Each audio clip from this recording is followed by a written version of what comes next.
show is sponsored by HiveMind CRM. It is more than just a CRM. It is a real estate and business mastermind that comes with an all-in-one CRM. You can have unlimited websites and users. You can call, text, RVM, and email all in one user interface. And you can set up custom automations for any type and multiple businesses. 65% of companies start using a CRM system within the first 5 years of business. Once implemented, the HiveMind will save you on marketing, give you more time, and make more money. One of our users had his first $100,000 month using our system in June. We want to see you automate and accelerate your business. Text us at 210-972-1842 for future meetings and, of course, to get our $1 course on how to make more than 6 figures on one land deal. You can schedule your free demo today at HiveMindCRM.io. So we're going to talk a little bit about mineral rights. That's what Christopher wants to talk about and he wants to learn about today. Mineral rights, they're in most states. It's really only important in oil states like Texas, North Dakota, South Dakota. That's usually where you hear about it a lot. There's mineral rights that come up in like West Virginia that are pretty crazy. But essentially, if you're in Texas, you can wholesale property and keep the mineral rights as long as you're double closing. So double closing gives you the opportunity to keep mineral rights. So Anthony's done this in the past, and we've done this in the past with properties, is that we'll get a property contract with mineral rights being conveyed to us, and then we'll convey it to our buyer. And that's how we'll keep mineral rights. It's a cool little strategy to just keep potential oil in the future without really doing a regular transaction. Crazy stories that come out with mineral rights is I think like West Virginia is like a big coal area in the mountains. The state took like rights to all the coal in the mountains and in the whole pretty much state of West Virginia just so they can control that. So if you're doing like deals in West Virginia, all the mineral rights are already owned by the state. And that's just, it's been like that for like 150 years or something like that. It's crazy. So that's, corruption for sure. And that's something like West Virginia did back in probably late 1800s, mid 1800s. So there's a lot of crazy stuff that come with mineral rights, but it's just we come across properties with oil producing wells in them, cash flow to a certain amount, a few $100s a month. Rockefeller was expanding the coal around that time. I don't know. I haven't done much research into it. I read a story about it. I'm like, that's crazy about the coal in West Virginia. But essentially is that a drill oil company will come onto your land and say, hey, if we find oil, we'll give you essentially cash flow, and they'll drill the oil for you and produce the oil for you, but they'll just pay out a monthly cash flow for producing oil, or depending on how many barrels of oil it produces, little pumps they can get on it. So it's going to vary pretty much property by property. Some properties may not have oil rights, some property it may, who knows.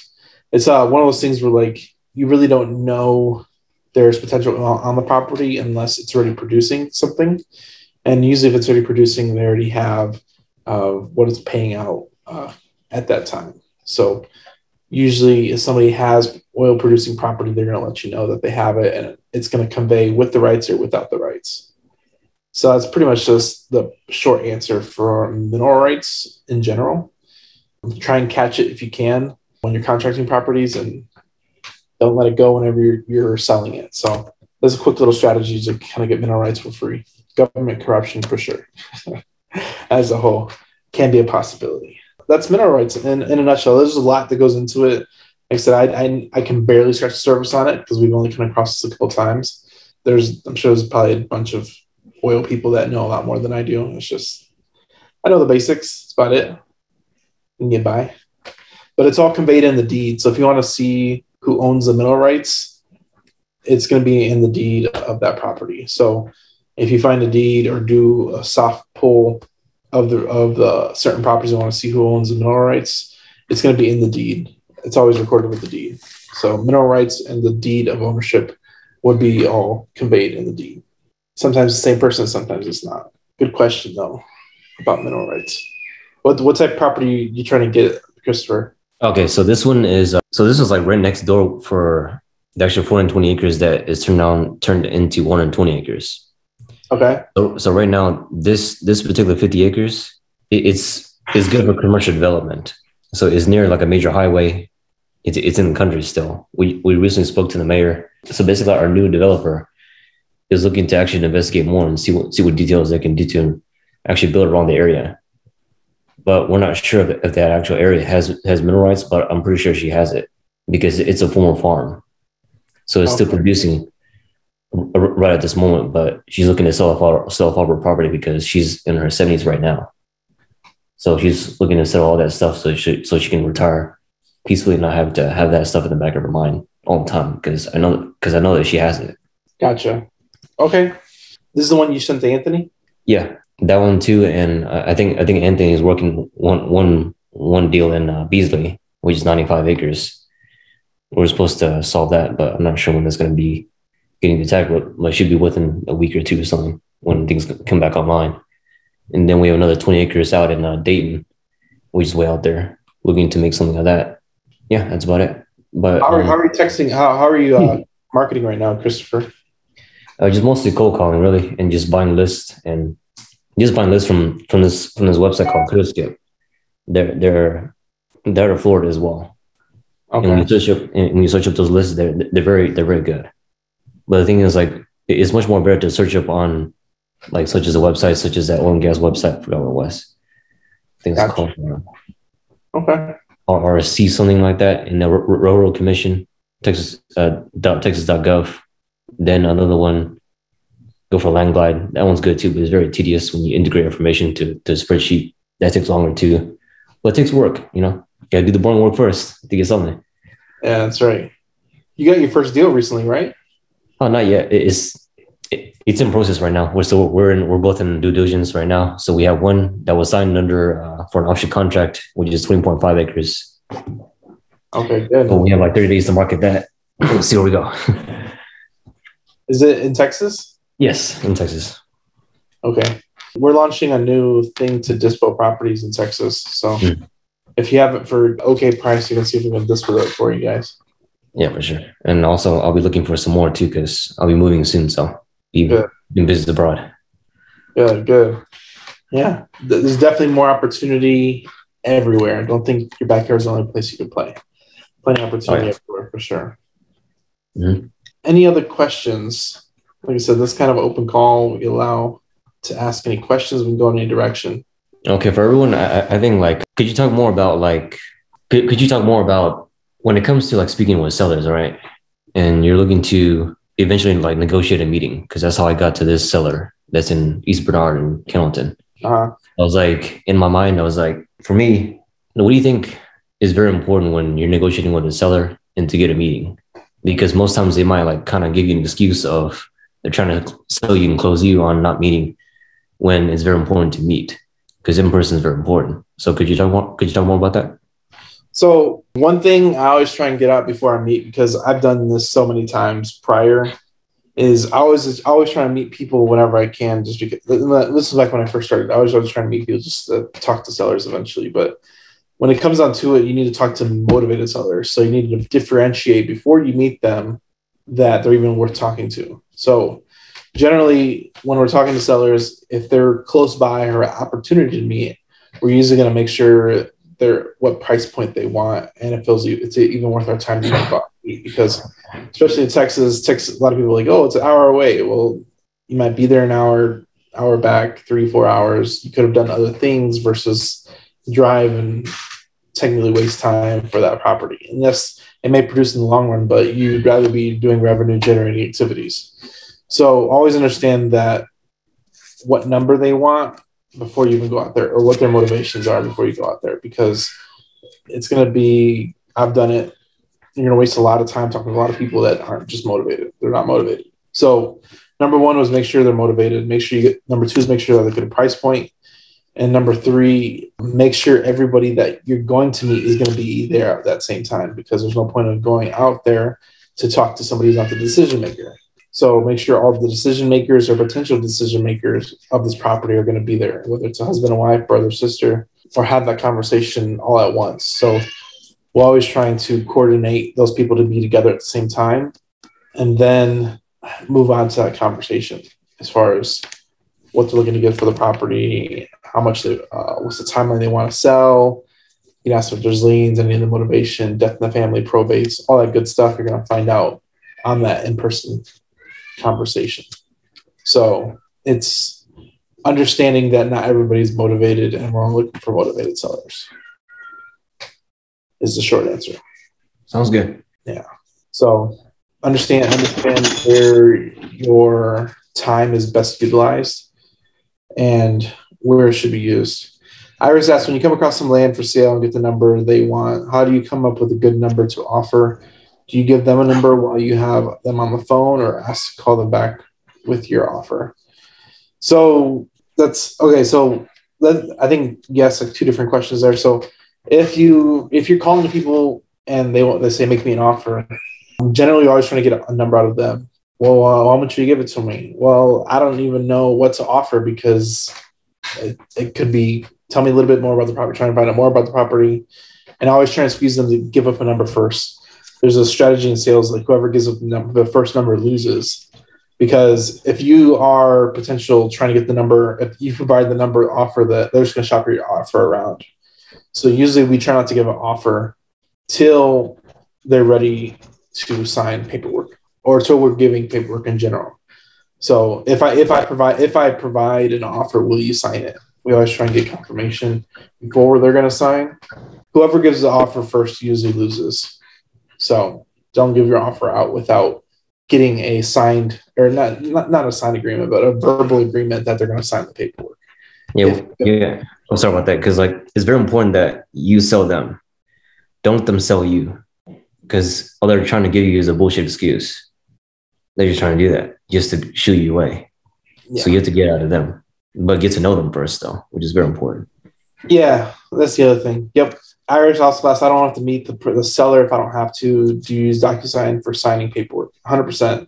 E-signatures, notaries, we use a lot of those virtual, either people as a virtual notary or DocuSign. And a lot of times the contract can be overwhelming. So sometimes what we'll do is we'll get on the phone with the seller. And if we send them, hey, I'm going to send you this DocuSign, when would it be in front of the computer to review it? Oh, 6 p.m. Okay, I'm going to call you at 6 p.m. I'm going to send you the contract. And you can, if you have any questions, you can ask me while we're reviewing the contract. Because one thing you really want to understand is make sure they understand what they're signing and they don't have any questions about what they're signing, what it means. Because a lot of contracts, even wholesale contracts, don't make sense. So you as a wholesaler or potential buyer need to understand your contract in its basic form to explain it to a seller, because there might be wordings that they may not understand. So I always tell people to understand your contract and what's in your contract that you're sending them to sign, and then kind of convey it all while they're overlooking it on the phone in front of you or with them virtually, so they understand what's going on.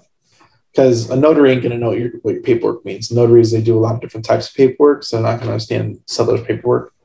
So you always want to be on the phone with the notary whenever they arrive to kind of go over the paperwork to make sure they have any questions. You're there to answer them efficiently. So they just sign and keep it going. Good question, Iris. But yeah, sale. When it comes back to sales, it's just make sure you get an understanding the seller that you are. If I send a contract for this price, would you sign it? And I'll answer all your questions there whenever the contract's presented. And it's just overcoming objections when they look at it. Is there a good tool to use to get a good aerial view of the land throughout the U.S.? Is there a way to find property owners with 10 acres of land without having sift through tax records? So I use a lot of Google Maps, Google Street View, Google Satellite View. You can use that with a combination of sometimes Zillow. If you zoom in on properties, it might have the property lines in there, like grayed out between the neighbor's property. So you can sometimes see property lines on Zillow. We use a lot of Google, and whenever I used to do this, I would use like Google and the tax assessor's site, so they can kind of put it next to each other. Like, hey, house is right here on the neighbor's property. This is the Google where the house is from the satellite view, and kind of understand where the property is. And then I'll do like a Google Street View if I can, if there's one available, to kind of show what it looks like if they were to drive by it. But sometimes they'll drive by the property and like, oh, this is what I saw on Google. 10 acres or land without having some tax records. Frank might know this one. I just hopped on. Frank, is there a way to search parcel sizes in like MapRight or ListSource or something? Can you enable screen share? Yeah, I can. I guess he's going to show us now. So there's a lot of resources out there for pulling lists and data. It's just finding one that works for you. Like if you're pulling certain sizes, you might want to use MapRight. Here you go.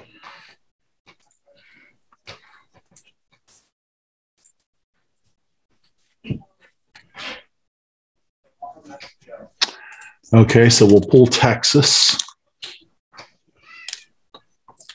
Texas and Florida being the states that I bought and paid for, and you can see that a little green circles where I've searched. But you can also, I believe we can focus down into parcel size. Parcel.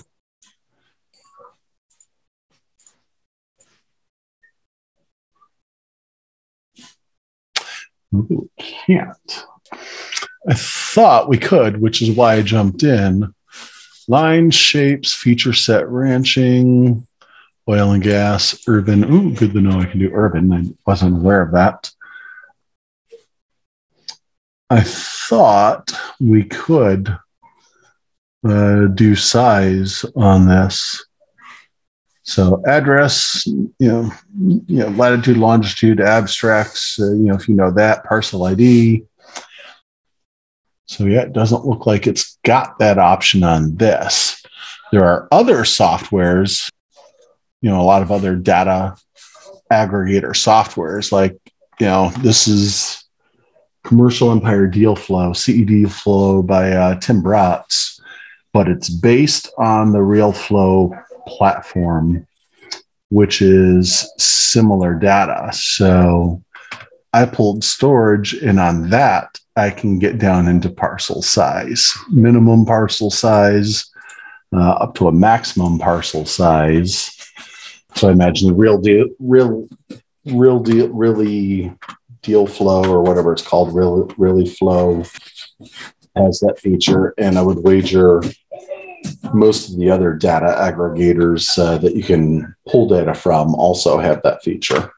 I honestly thought MapRight had a controlled size. So when you pull the data, now here, I know I can do this. Let me change what I'm sharing. Cancel this share. Let me find a Finder window that's got the right files, because the data you pull down, you can control that. Sorry if I was putting a bed together 2 minutes ago for my 14-year-old. And you're kid, man. I didn't know the answer, because like I said, we don't, right now we're doing a lot of PPC and we're doing a lot of stuff like this. So I've never actually pulled this from other sources. I don't have an answer.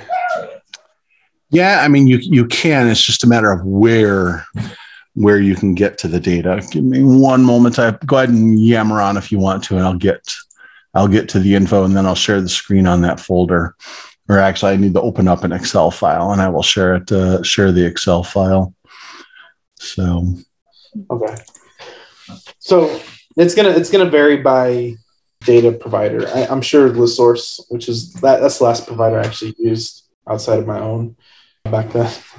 I think they could do it too, but it's just gonna vary by provider in general of who can actually pull it or not by certain sizes. I know I can't. It's just all data in certain areas.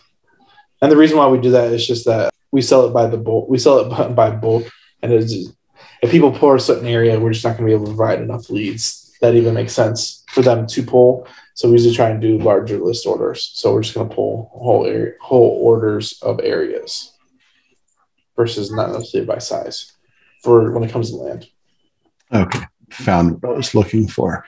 Okay, so this is an example of the sheet that you get from, here, let me shrink this down in size so it doesn't take up so much of your screen.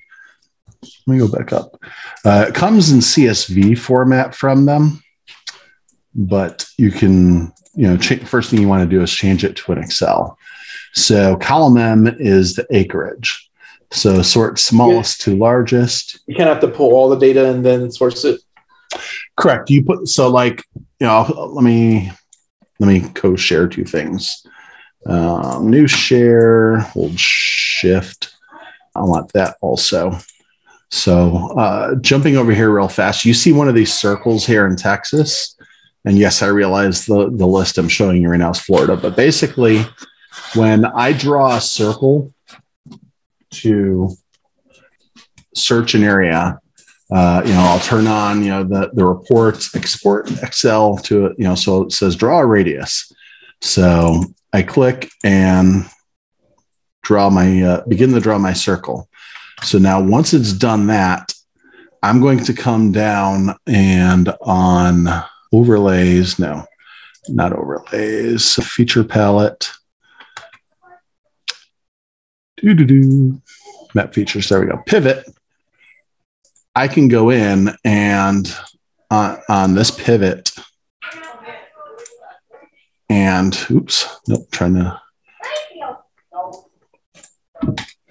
I'm losing my mind. Shapes. Here we go.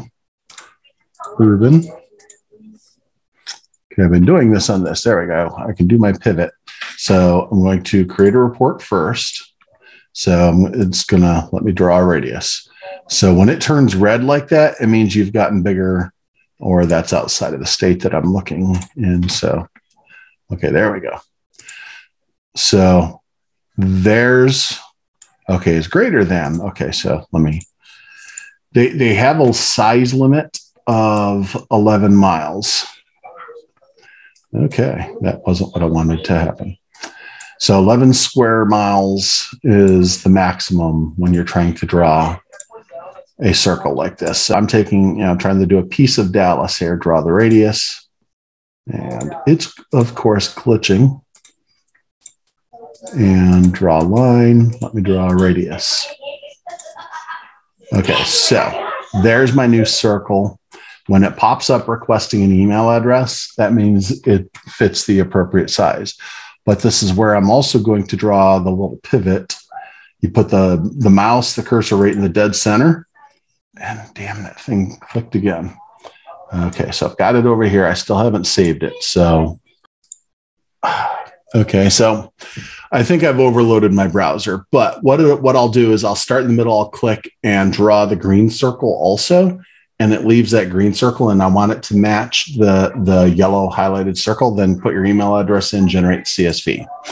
So over here is the CSV that you get. And I converted it to an Excel file just because it's easier to have all of these sheets you see down below. A CSV file, if you try to save a CSV file with multiple sheets, it deletes everything because CSV can't handle multiple sheets. So first thing you'll always want to do is convert to an XLS. So after that, you see here how I've got size under the acreage column. So these, there's a bunch of them that are 10.1, and then we're down 12.6, 51.9. So we have different sizes. These are, smaller to larger is what I'd set. So you pick the size lot that you're looking for, and you go forward from there. So if you're looking for quarter acre lots, you just scroll the section of that lead list that you've downloaded now that are quarter acre lots or 10th acre lots or whatever the size it is that you're looking for. After all of that chaos, I hope that helped to answer the question. I apologize. Apparently I need to reboot my browser because it's crashing like crazy. No, that's cool, man. I've never seen that part like that, so it's kind of cool. So, but yeah, MapRight's great for that. But yeah, there's several other data aggregators that you can, that can just, becomes one of the sections that you can choose to share for. Good demo of that software. You're welcome, Iris. Happy to help. So yeah, MapRight's good. I don't use PropStream right now, but I'm fairly certain it's got that capability. I know DataStream does, and a few of the others. There you go. Good question, Iris.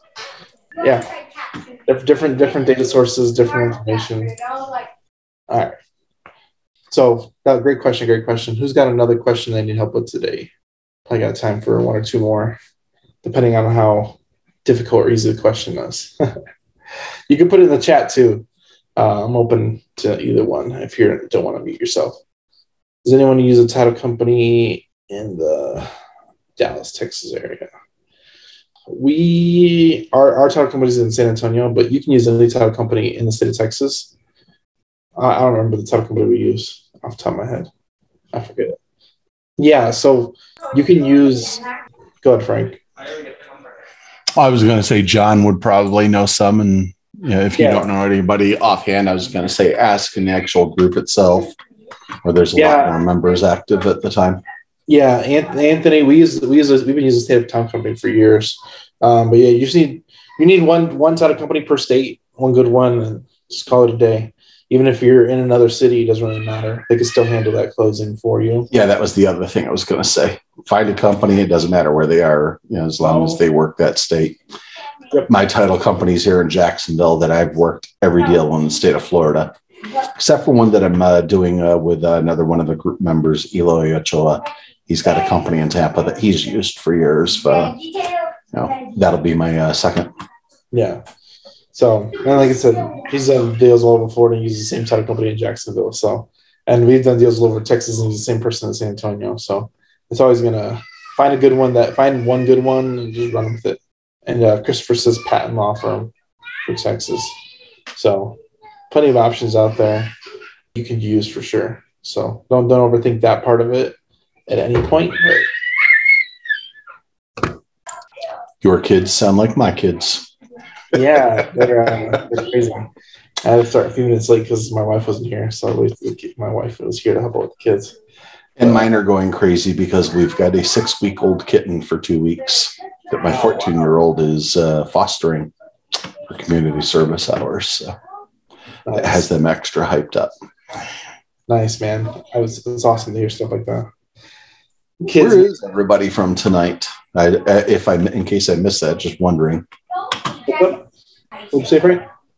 I asked where everybody was from. I'm assuming Iris is in Texas, or at least trying to do business in Texas. Oh, for me, I'm in Houston. About to move to Key Biscayne eventually.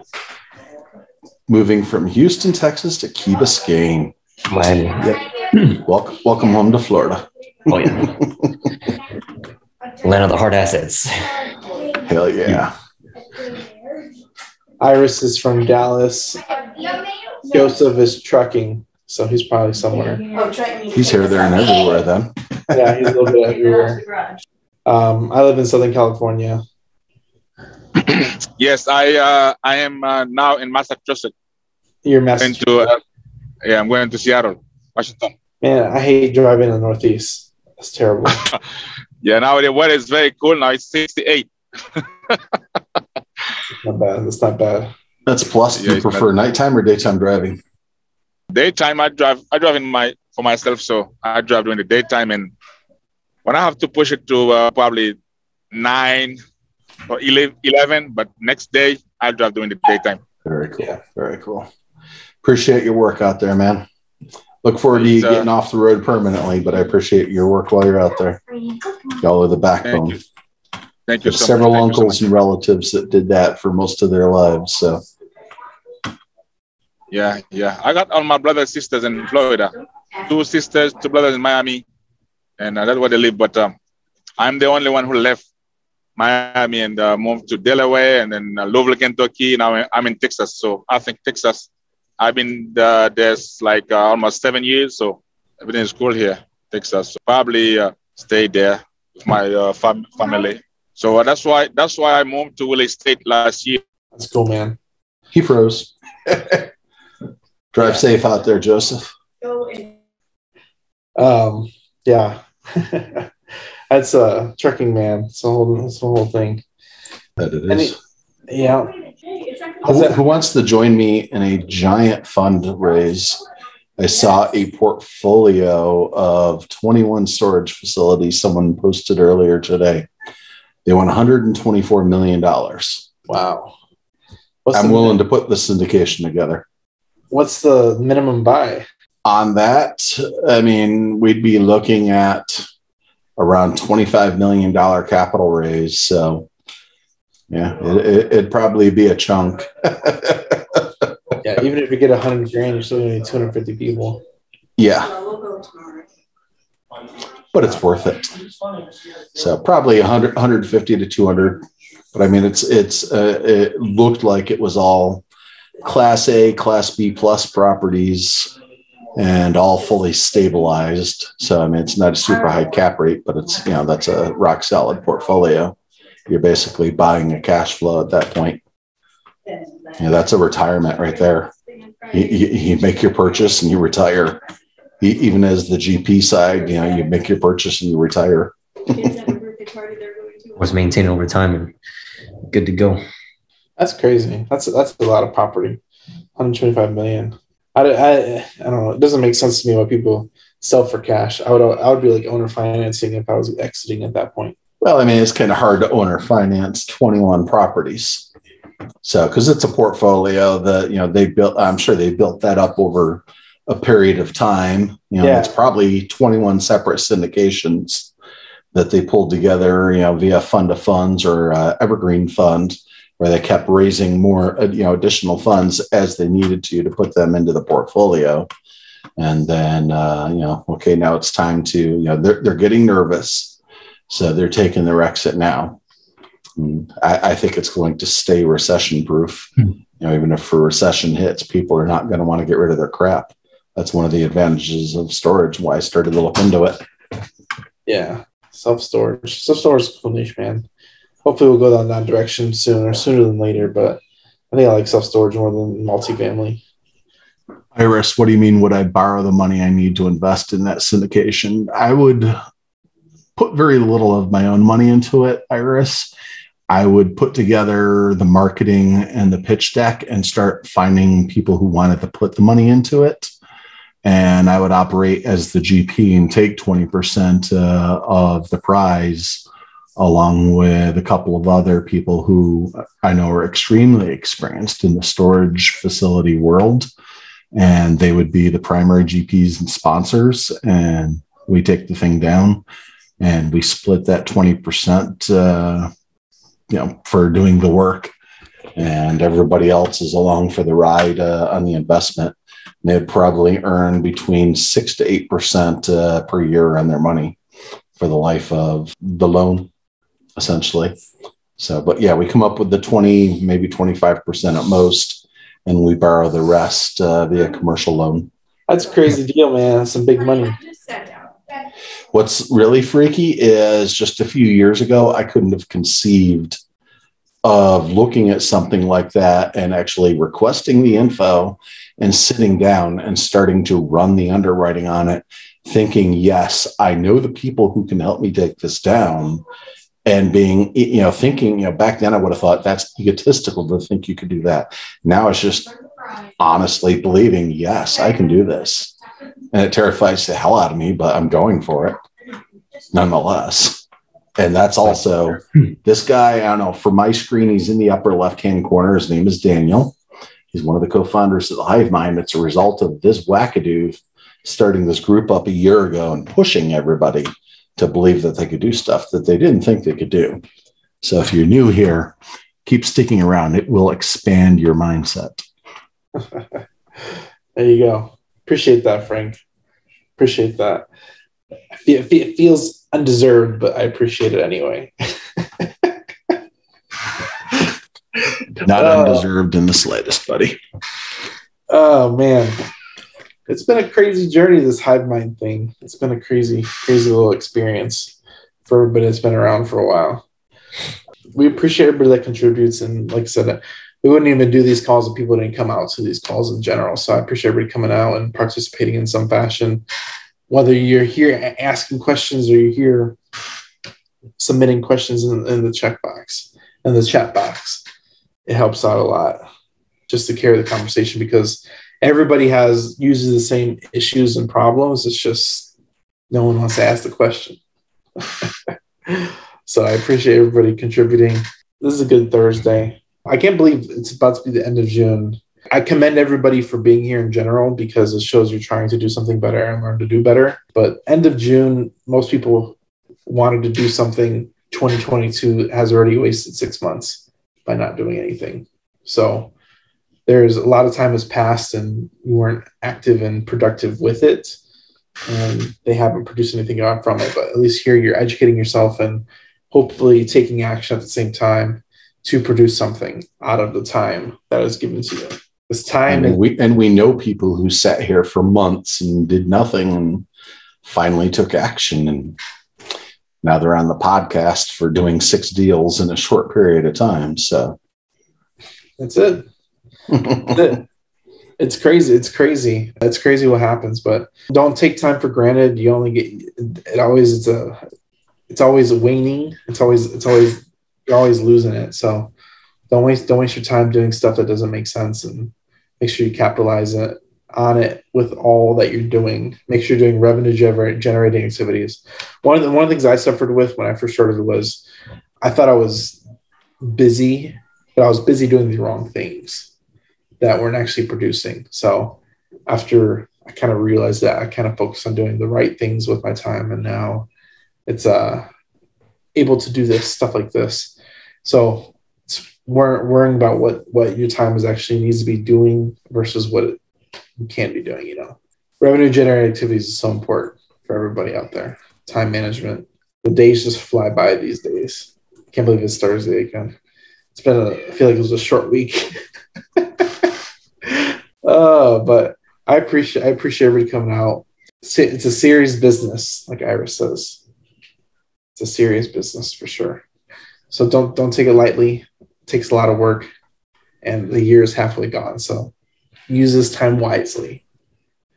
One thing about real estate is this a long time to turn out deals. So like Frank, if you were to somehow raise the money, how long would it take you to raise the money? Like 30 to 60 days. Closing. Probably. The Terrified version. Oops. Yeah, I'm unmuted. Okay. The Terrified version thinks 90 days to 6 months. Realistically, with the partners that I know, I would bring in immediately, which I would take this into Yeadon and Yeadon Jennings Smith's multifamily deal room, because I know there's also some players in there that are interested in storage. 30 days would be pushing it, honestly, between the people that I've done syndications with before. And I know the people in that group have done syndications and been part of, and who I would bring in as the key principals. Yeah, 30 days or less to pull that together if the numbers work. So, and the mentor that I've got, I learned from a lady called Stacey Rossetti. Well, she's not called, that's her name, but she runs a program called the Storage Nerds. Yeah, cool lady, real down to earth. She decided they sold their home up north, and they'd bought an RV, and they travel around the country now looking for storage and enjoying life while their daughter is young.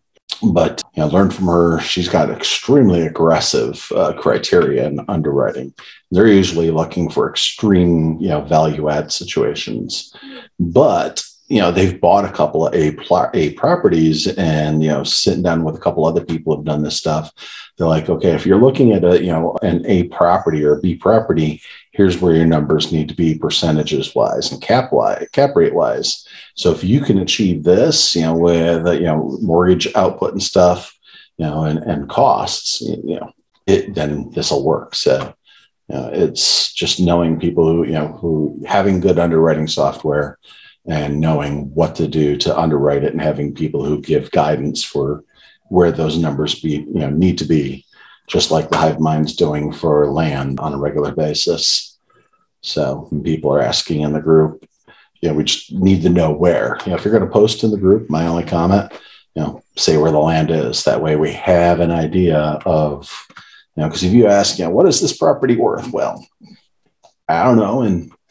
In Florida, in the middle of the state, it's worth $5 an acre. If it's on the ocean, it's worth $250,000 an acre, or for a quarter acre, or more. So same thing in Texas. If it's near oil or near one of the big places, it could be worth a fortune for a quarter of an acre. Or there's spots where you can get 100 acres for $100. The desert is where you can get stuff for $100. Yeah. Or if you buy enough. I've had it offered to me in the far west Texas desert. In fact, when I pulled comps, stuff was coming up from New Mexico, and that was like one of the closest cities. Las Cruces. Yes. Yeah, Las Cruces is right next to El Paso. It's like 45 minutes. Ugh. Texas is a big place, but there's definitely a lot of opportunity out there. So don't looking for some cheap land with undiscovered oil. You and every oil company and wildcatter out there. Yeah, for sure. There's plenty of people looking like that. If you come across any, let me know. I'll invest with you, and I know I've got the exact people to introduce you to that'll happily wildcat it for you to find the oil. That's cool. The real estate business is a cool business, and there's so many different avenues to take and so many different niches. Yeah, get those men. You gotta set up shop and good to go once they find the oil. Yep. Build your house, you're good. Yep. Get you a gun too, so you go in. Well, I think we wanted to hear good questions today. I think we covered a lot. Good questions, Christopher and Iris, and thanks for your help, Frank, as always. We do these calls every Monday and Thursday. I know we haven't had the last 2 Mondays covered, but we usually do every Monday and Thursday. I will be driving, so I probably will not run Monday's call, but Anthony or somebody else will run it in some map, and I will be on a road very trip. well be able to run it myself. Just reach out to me that day. Where are you driving to? I am going on a road trip this next week to Yellowstone, which is washed out because of a flood. Yeah, you might want to reschedule that. I wasn't going like directly to Yellowstone, but we were like planning to stop in Yellowstone on the way. But they closed down the park because of the flooding. Yeah, good luck with that. I'm praying for those people who live near there. Yeah, I guess now we're going to Idaho, I guess is the thing. Okay. It's right next to Yellowstone. So grab some potatoes while you're there. Yeah. Fries are half off. But yeah. Appreciate you doing this, Daniel. Yeah. Hopefully somebody will cover it next Monday. Yeah. I think I'm off for the next week, so you might not see me here a little bit, but take some time. Let me look at my calendar real fast, and I'll give you a commitment if I can. Yeah, take some time, spend time with your family. We're coming out with some new products and services coming out soon. Hive Mind event in August, which is 2 months from now. We're excited about that. DeAndre is doing his own little real estate mastermind. We're going to cover that tomorrow on tomorrow's call. I think Anthony is. So keep out for a live out tomorrow. Yes, I can do next Monday. Just send me an email to remind me. Okay. And if you're listening to this on the podcast, we're going to take a few week breaks from releasing podcasts. So this might be the last episode for a couple weeks. So we're going to build up the episodes again to release every Monday to Friday. So this is probably going to replay on Friday, and we'll probably take a couple weeks off to build up the episodes. But we'll always continue bringing out content and releasing stuff, and we'll be on the live. What time is the live tomorrow with DeAndre? Tomorrow it is 3 p.m. Central. We're doing a live with DeAndre. So check it out. And for all people on the podcast, it'll probably be like the next episode after this one.